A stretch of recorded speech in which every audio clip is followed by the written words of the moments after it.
네, 여러분 안녕하십니까? 2학기 사회복지 행정론 맡은 이창일 교수입니다. 대면 수업으로 이루어질 가능성이 없지 않아 있었었는데 갑자기 또 이렇게 코로나가 극성을 부려가지고 비대면으로 수업을 진행하게 됐습니다. 이 점 서로들 양해를 바라며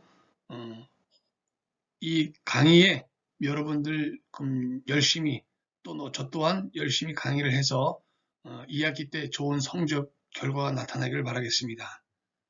자, 이번에 이제 사회복지 행정인데요. 우리가 쓰고 있는 교재가 공동체 출판사에서 사회복지 행정론 신복기회 공동 저자입니다. 이 교재를 주 교재로 해가지고 여러분과 같이 수업을 진행하도록 하겠습니다. 자, 수업 목표는 기본적인 사회복지 행정의 개념과 사회복지 행정에 대한 특성을 설명할 수 있다. 또 사회복지 행정에 대한 역사적 배경과 발달 과정을 이해하고 실천 적용 능력을 배양한다. 사회복지 조직의 관리 활동의 전반적인 내용을 이해하고 실천 현장 적응성을 높일 수 있다. 사회복지 행정의 환경과 변화를 인식하고 대비하는 사회복지 행정에 대한 발전 방안을 모색할 수 있답니다. 자, 1차시 사회복지 행정의 컨셉 보겠습니다. 자, 사회복지 행정의 개념에서 C파트로 나눠가지고 우리가 왜 사회복지 행정이 필요한가? 또 두 번째로 사회복지 행정의 정의는 무엇인가? 세 번째, 사회복지 행정의 특징은 어떤 곳으로 들 수 있는가를 알아야 되기 때문에 살펴보도록 하겠습니다. 자, 사회복지 행정은 왜 필요한 것인가? 자, 사회복지 행정이 존재하지 않는다는 가정을 두게 되면은요, 아래와 같은 일이 벌어진다는 얘기예요. 이 소셜 워커하고 CT 사이에는 자기 마음대로 나타나거나 사라져버릴 것이에요. 행정이 없기 때문에. 또, 이 소셜 워커는 불규칙적으로 자신의 업무를 결정을 하고 다른 전문가나 직원들의 활동과 어떤 유기적 관계도 없이 일을 해나가는 경우가 발생할 수 있고, 또 사회복지사는 자신의 활동으로 나타난 업무 결과에 대해서 책임지려 하지 않을 것입니다. 또 그 누구도 지역사회 내 기관의 역할에 대해서 알지 못할 것이며 미래 비전에 대해서도 관심을 갖지 않는 일이 벌어집니다.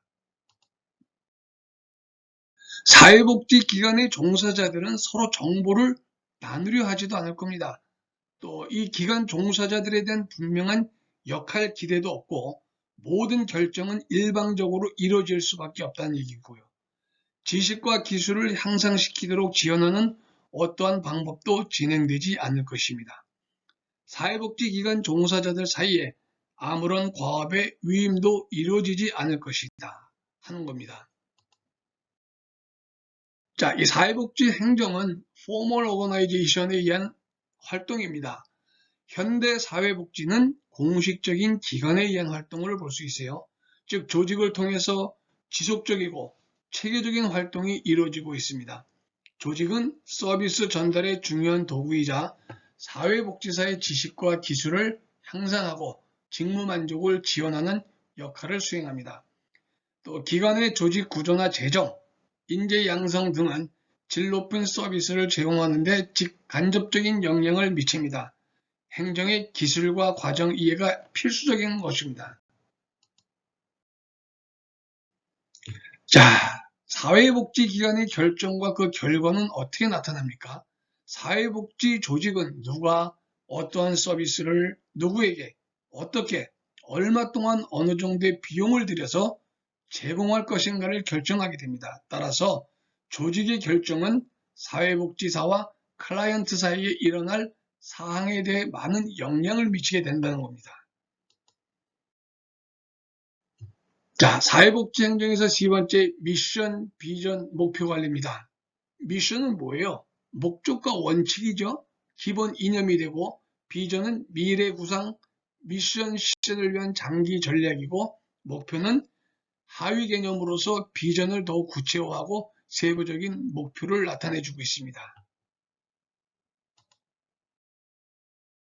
자, 이용자를 만족시키며 그들의 성장에 기여할 수 있는 복지기관은 미션과 비전, 목표 등이 종사자들 사이에 공유를 하게 됩니다. 반대로 조직 운영에만 급급해서 관행적인 사업과 인원수 채우기 등을 통한 단기적인 목표 달성에만 관심을 갖게 되죠.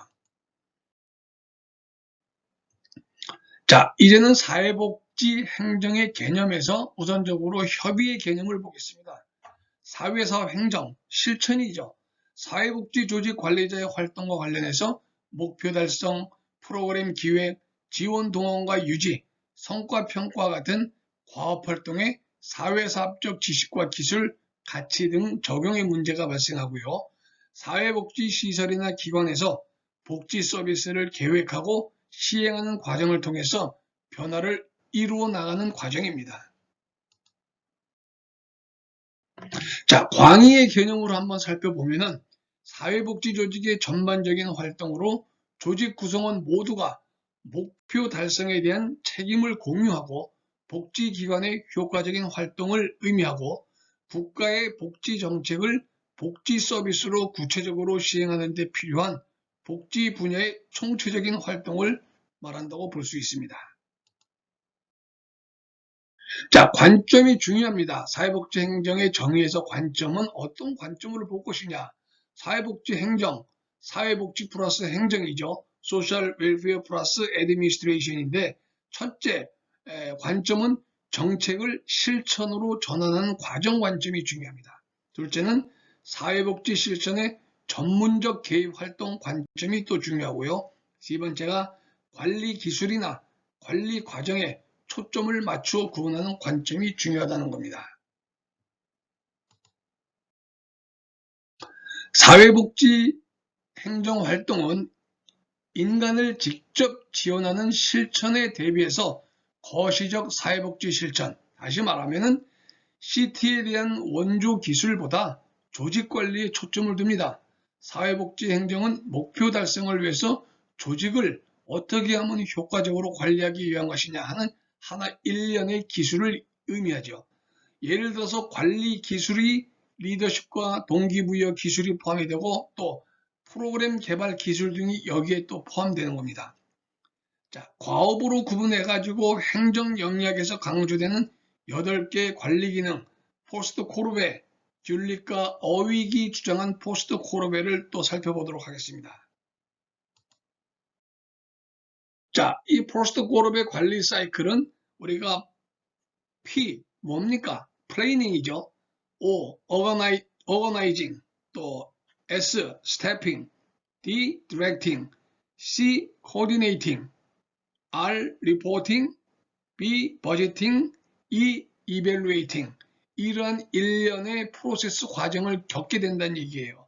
기획하고, 조직하고, 인사, 지시하고, 조정하고, 보고하고, 제정하고, 또 다음에 새로운 프로그램을 위해서 반드시 중요한 evaluating, 평가의 단계를 거친다는 겁니다. 하나하나 학생 여러분들은 잘 보시고 또 잘 유념해서 확인해 주시기 바랍니다. 학자별로 소셜 웰페어 애드미니스트레이션의 데피니션을 내렸는데 여기 나온 학자들이 쭉 있습니다. 이 학자들과 정의와 비고도 한 번씩 눈여겨 꼭 봐야 됩니다. 여러분들 여기 나온 학자들 많이 있는데 특히 마지막 부분에 보면은 우리 공동체 출판사 교재 우리 주교재죠. 신복기회 뭐래서 사회복지시설이나 기관에서 복지 서비스를 계획하고 시행하는 과정을 통해서 변화를 이루어 나가는 프로세스로 봤습니다. 그렇기 때문에 이러한 사회복지 조직의 전반적인 활동으로서 국가의 복지 정책을 서비스로 구체화하는 데 필요한 복지 분야의 총체적인 활동을 사회복지 행정이다 이렇게 봤어요. 비관에서 봤을 때는 시설이나 기관의 복지 서비스 계획과 시행, 활동, 또 사회복지 조직의 전반적인 활동을 의미한다고 할 수 있습니다. 학자들 정의도 눈여겨보시기 바랍니다. 스펜서나 더네임이나 또는 트래커나 또는 티티무스 같은 학자들의 정의가 있습니다. 자, 이번에는 이제 사회복지 행정의 특징을 한번 알아야겠죠. 도대체 소셜 웰페어 애드미니스트레이션의 특징은 무엇인가? 첫 번째, 도덕적 딜레마와 선택의 상황의 문제가 있습니다. 예를 들어서 부모의 친권 박탈 문제라든지 요양시설 선택의 의사결정 등. 자, 요양시설 선택의 의사결정. 지금 우리가 2008년도 7월부터 노인 장기 요양보험 제도가 실시 중에 있죠. 그러면은 노인 장기 요양보험의 등급을 받으신 어르신들이 내가 요양시설을 선택하는 데 있어가지고 어르신들이 선택하나요? 아니면 그 가족이 선택하나요? 후자인 경우가 거의 대부분이죠. 이런 딜레마가 있다는 얘기입니다. 두 번째로 다양한 기금과 이용자 확보 문제입니다.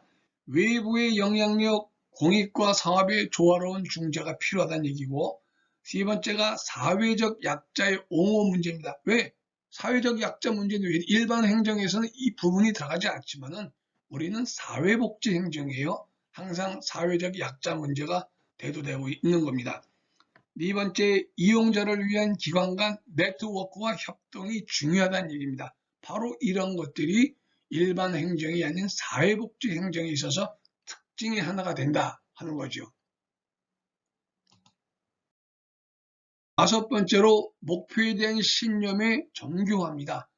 이 사회복지는 도덕적 가치 있는 일에 대한 신념과 의지가 중요합니다. 사회복지이기 때문에 또 기관의 기준에 따른 업무 수행 측정하는 데 있어 가지고 성과를 높이는 서비스 기술 발전이 요구되고 있습니다.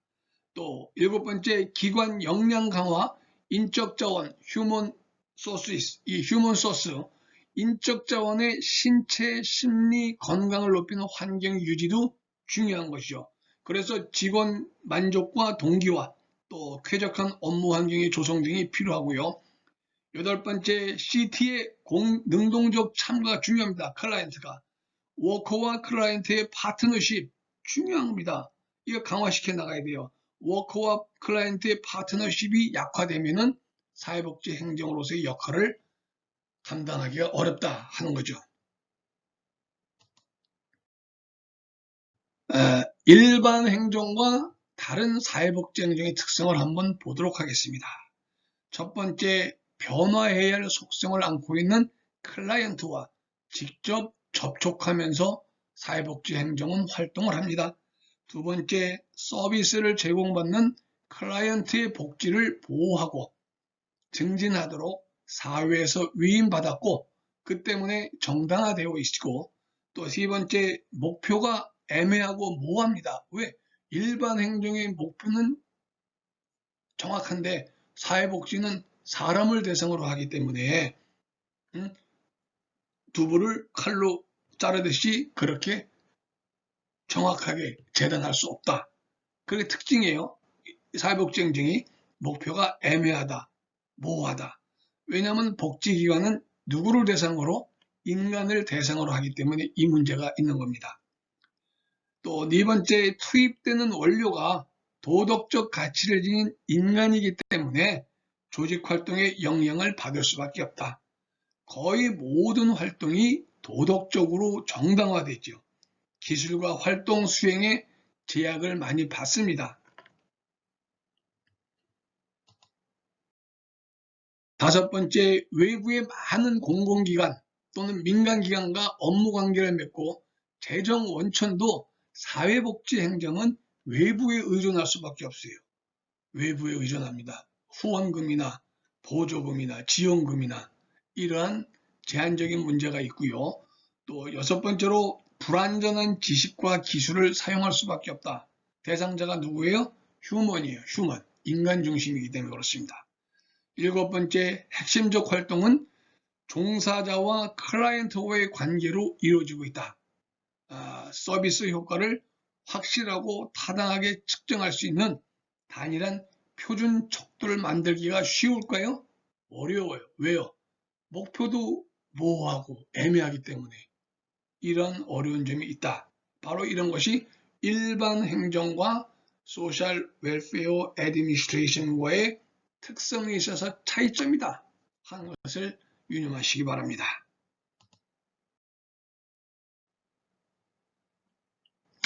자, 우리가 이렇게 일사천리로 1주 1차씩 쭉 나가봤습니다.